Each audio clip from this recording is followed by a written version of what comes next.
Guys welcome back to my YouTube channel. And आज मैं silly mistake के बारे में बोलूँगी कि how to avoid silly mistake during your mock test. आप सिली मिस्टेक को कैसे अवॉइड करेंगे एग्जाम के टाइम, मॉक टेस्ट के टाइम। एंड आपको ये अभी से प्रैक्टिस करना होगा ताकि मेन एग्जाम में, फाइनल एग्जाम में यही गलती आपका ना हो। सो इसीलिए आपको बहुत सारे टेस्ट सीरीज देने होंगे। एंड टेस्ट सीरीज के बारे में मैं पहले भी वीडियो बना चुकी हूँ एंड उस वीडियो का लिंक मैंने डिस्क्रिप्शन। सो फर्स्ट पॉइंट पे आता है, read question so carefully that a word shouldn't be missed. मतलब आपको एक वर्ड भी छोड़ना नहीं है क्वेश्चन को। एंड आप ऐसे स्टार्ट कीजिए एंड अंडरलाइन करके आप पेपर दीजिए। एक जो भी आप पढ़ रहे हैं उस क्वेश्चन में जो भी इम्पोर्टेंट पार्ट है उसको आप अंडरलाइन कर लीजिए। एंड ये तब भी पॉसिबल होता है जब आप ऑफलाइन टेस्ट दे रहे हैं। सो ये आप लोग ट्राई कीजिए कि जितना ज़्यादा आप ऑफलाइन टेस्ट देंगे उतना ज़्यादा आपको फ़ायदा होगा। बहुत बच्चे ऐसे ही होंगे कि जो ऑनलाइन उनका एग्ज़ाम होता है, जैसे कि PW ऑन अकेडमी, ये सब ऑनलाइन प्लेटफॉर्म मतलब एग्ज़ाम कराते हैं। कोई बात नहीं है, आपको मिल जाएगा सोर्स। PW पे भी शायद PDF मिल जाता है, ऑन अकेडमी में भी टेस्ट है। मैं तो दे रही थी उनका टेस्ट, 30 पेपर्स मैंने उनका दिया था। ऑफलाइन में आता है अभ्यास बोल के सेट्स आता है, वो बहुत अच्छा था। आप ऑफलाइन जितना ज़्यादा दोगे तो आपको वो हेल्प करेगा। एंड ये सब चीज़ें ये सब चीज़ें मिस हो जाता है। आप जितना ऑफलाइन दोगे तो आपको पता चल जाएगा कि ऑफलाइन में आप कैसे कर रहे हैं। ऑफलाइन का एक टेक्निक होता है पेपर अटेम्प्ट करने का। सो आज मैं सिली मिस्टेक के बारे में ही बोलूँगी। हाँ, मैं बोल रही थी कि क्वेश्चन को ऐसे रीड करो कि एक वर्ड भी मिस ना हो एंड आप अंडरलाइन करिए जो भी इम्पोर्टेंट पार्ट है। सो आपको क्वेश्चन में ऐसे आता है कि 5 सेंटेंस दे दिया होगा ABCDEF करके एंड बोल दिए होंगे कि चूज करो ऑप्शन से कि कौन कौन सा आंसर, कौन कौन सा सेंटेंस सही है, ऐसे दिए होंगे। एंड उस साइड में लिख दिए होंगे इफ एनी। मतलब दोनों का सिचुएशन अलग है। पहले हम बिना इफ एनी के हिसाब से लेते हैं कि अगर नॉर्मली आपका 5 सेंटेंस दिया है एंड चूज करना है कि कौन कौन से सेंटेंस आपको ठीक है उसको आप लगाओ। तो ऑप्शन ABCD में दिए होंगे ABC या फिर ABDF या फिर ACDF या फिर ABCDEF टोटल। आपको इसमें से तो चूज करना है, ये तो सही होता है। लेकिन और एक टाइप का आता है चूज द रॉन्ग वंस। आपको रॉन्ग वाला स्टेटमेंट चूज करना है। एंड कभी कभी ऑप्शन में ये दे देते हैं ABCD are correct, ABC are not correct, ऐसे वाला दे देते हैं। ये नॉट एंड करेक्ट ये आपको मतलब ध्यान नहीं रहता। ये आप मतलब जो नॉट वाला सेंटेंस होता है रॉन्ग वाला ना, आप सही में करके चले आते हो। जो सही लग रहा है उसको आप लगा के चले आते हो। तो यही गलती होता है सिली मिस्टेक्स में। और एक टाइप का आता है, लिख देता है इफ एनी। इफ एनी का मतलब अगर कोई गलत सेंटेंस है या फिर अगर कोई सही सेंटेंस है उसको मार्क करो, सिर्फ उसको मार्क करो। ऐसे भी हो रहा होगा कि आप फाइनल एग्जाम में ये नहीं होता है, मैक्सिमम टेस्ट सीरीज के टाइम ही होता है कि 5 सेंटेंस दे दिए होंगे एंड उनमें से कोई भी गलती ना हो। ऐसे no one, none of the above या फिर ऑल ऑफ द अबव भी लगाना होता है। वो इफ एनी को भी मतलब ध्यान में रखना होगा आपको। तो क्वेश्चन का ये खत्म हुआ। सेकंड में आता है, आपको ऑप्शन भी बहुत अच्छे से देखना पड़ेगा कि ऑप्शन कैसे दिए हैं। जैसे कि टू फिलिंग द ब्लैंक्स होगा कि सेंटेंस एक दे दिए होंगे, 2 या 3 होता है। एक नीट के पेपर में आया था क्वेश्चन, जो मेरा गलती हुआ था, 1 2 3 होता है सब ऑप्शन में, 1 में एक होता है। मैं एग्जाम्पल दे रही हूँ। अगर सेंट्रल डोग्मा का क्वेश्चन आया तो first replication, transcription and translation. Second option में था replication, transcription and another time transcription और कुछ और दे दिया था शायद। एंड 4 में था रिप्लिकेशन, ट्रांसक्रिप्शन एंड ट्रांसलेशन। सो मैंने ये गलती की थी, सिली मिस्टेक। तब भी मेरा सिली मिस्टेक हुआ था कि मैं सिर्फ रिप्लिकेशन एंड ट्रांसक्रिप्शन पढ़ी, उसके बाद थर्ड में क्या लिखा था वो मैं नहीं देखी। फोर्थ ऑप्शन तो मैं देखी ही नहीं कि रिप्लिकेशन है, ट्रांसक्रिप्शन इसमें भी है, ट्रांसलेशन है। मैं लगा दी 2, गलती हो गया मेरा, 5 मार्क गया। तो इवन फाइनल एग्जाम में भी मेरा हुआ था इतना प्रैक्टिस करने के बाद भी। सो सिली मिस्टेक में आपको बहुत ज़्यादा ध्यान देना पड़ेगा, नहीं तो वो मार्क खा जाएगा आपका। तो आपको आंसर में भी बहुत देख के चलना पड़ेगा, सारे ऑप्शन को पढ़ना होगा। सारे ऑप्शन में जो बीट है, जैसे कि फर्स्ट नंबर बीट रिप्लिकेशन, सेकंड में ट्रांसक्रिप्शन एंड थर्ड में ट्रांसलेशन, ये आपको आंसर ऑप्शंस में भी देखना होगा कि आप सही आंसर्स लगा रहे हैं या नहीं। थर्ड पॉइंट में आता है न्यूमेरिकल सॉल्व करना। इसमें ज़्यादा गड़बड़ी होता है, इसमें भी मेरा गलती हुआ था फिजिकल केमिस्ट्री में। आप तो मतलब जो भी आपको पॉइंट, जो भी नंबर्स आपको दिए होंगे न्यूमेरिकल्स में, आपको वो तो देखना ही देखना है। एंड आप इतना ज़्यादा ट्राई कीजिए कि जो भी क्वेश्चन आप सॉल्व कर रहे हैं उसके साइड में ही आप सॉल्व करें, ताकि आपको बार बार पेज पलटना ना पड़े। एंड वो गलत हो जाता है। आप मतलब ऑर्डर में आप अगर आंसर नहीं बनाए होंगे तो जब आप रिवीजन करेंगे तो आपको कैसे पता चलेगा आपने ये सही किया या नहीं। आपको डबल वर्क करना पड़ेगा अगर आपने वो क्वेश्चन कंप्लीट नहीं किया है। तो आप बहुत ऐसे ट्राई कीजिए कि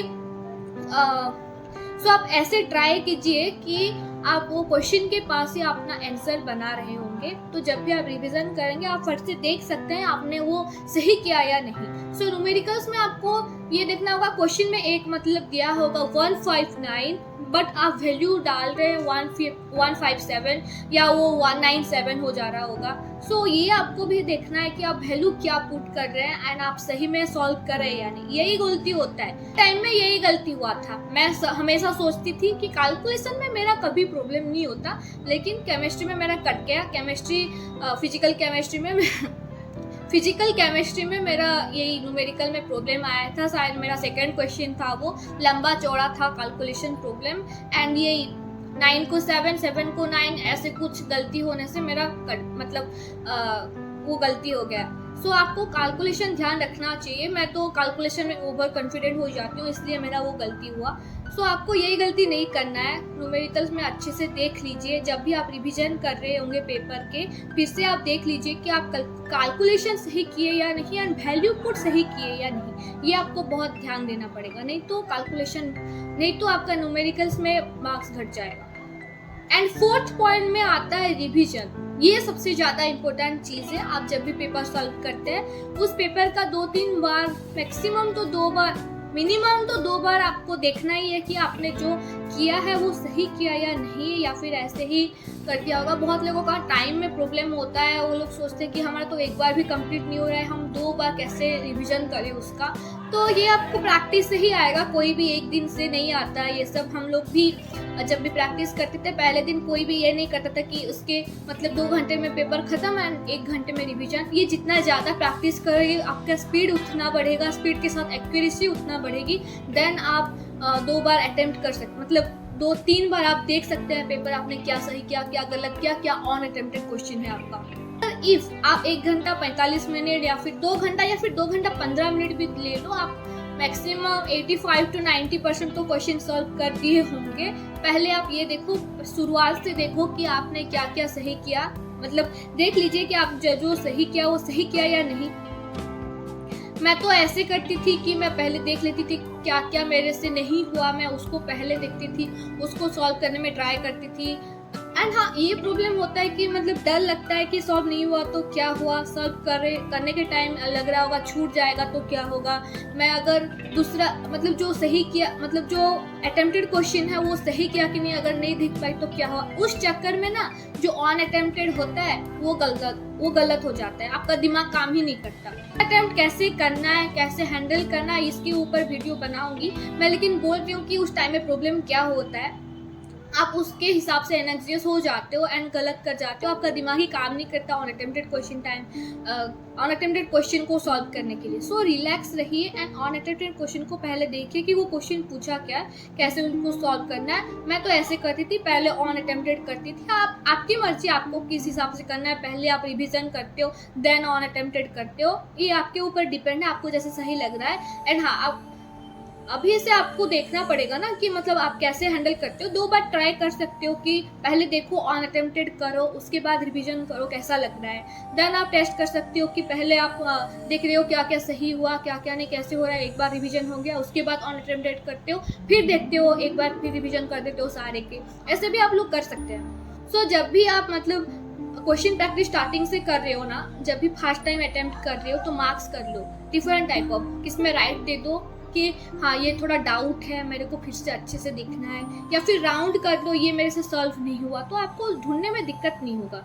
कौन से क्वेश्चन में आपको कैसा लगाना है, कि राइट देना है, कि राउंड कराना है, कि क्रॉस देना है, आपके हिसाब से वो देख लो, ताकि रिवीजन के टाइम वो हेल्प करेगा। जल्दी जल्दी में आप देख सकते हो कि क्या हुआ। एंड हाँ, ये थोड़ा जो डाउटेड रहता है ना आपका, तो उसको अच्छे से देखना।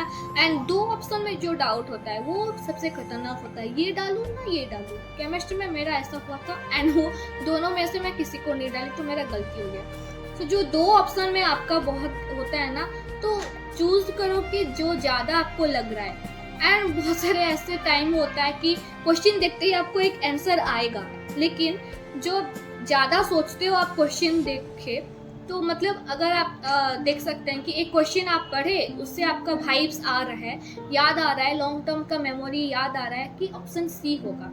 लेकिन जब आप क्वेश्चन मतलब ऑप्शन पढ़ेंगे, ए भी लगेगा, 2 ऑप्शन में आप कंफ्यूज, ए लगाए या फिर सी लगाए। लेकिन अब आप ज़्यादा सोचोगे ए भी हो सकता है, अगर ऐसे कंसेप्ट हुआ तो ए हो सकता है। इस टाइम में आपको थोड़ा प्रॉब्लम हो रहा है, तो आप क्वेश्चन को ऐसे ही सॉल्व करते हैं कि ज़्यादा वाइब्स आपको किसके साथ आ रहा है। ये नहीं बोल रही मैं तुक्का लगाओ, ये आपके ऊपर डिपेंड है कि आप क्वेश्चन छोड़ोगे या नहीं। लेकिन ये कहा जाता है कि अगर 2 ऑप्शन में आपको प्रॉब्लम हो रहा है, 2 ऑप्शन में आपको प्रॉब्लम हो रहा है, तो आप जो जितना परसेंटेज, जिसमें मतलब सी में ज़्यादा परसेंटेज लग रहा है, ये इसका प्रोबेबिलिटी आपको ज़्यादा लग रहा है, तो आप ये लगा सकते हैं। रिवीजन आपको बहुत अच्छे से करना होगा, 1-2 बार आप अच्छे से देख लीजिए। देन टाइम मैनेजमेंट का थोड़ा प्रॉब्लम रहता है, मतलब बहुत स्टूडेंट्स नहीं कर पाते 1-2 बार, एंड नहीं करोगे तो सिली मिस्टेक इसमें तो ज़्यादा होगा। आपको पता कैसे चलेगा ये इसका आपके सिली मिस्टेक हुआ है? सिली मिस्टेक मतलब ये 2-3 बार जब आप मतलब री अटेम्प्ट करते हैं, तभी आपको पता चल जाता है। मतलब 4-5 क्वेश्चन डिफर कर जाता है, 4-5 क्वेश्चन आपने ऐसे ही गलत डाल दिए होंगे, स्पीड में आपका गलत हो जाएगा। बायोलॉजी में बहुत ज़्यादा ऐसे होता है, थ्योरेटिकल क्वेश्चन में होता है, जब आप ज़्यादा नहीं सोचते, कभी कभी ज़्यादा सोचने से भी गलती होता है। सो सिली मिस्टेक से बचने के लिए आपको इन चारों पॉइंट पे बहुत ध्यान देना पड़ेगा।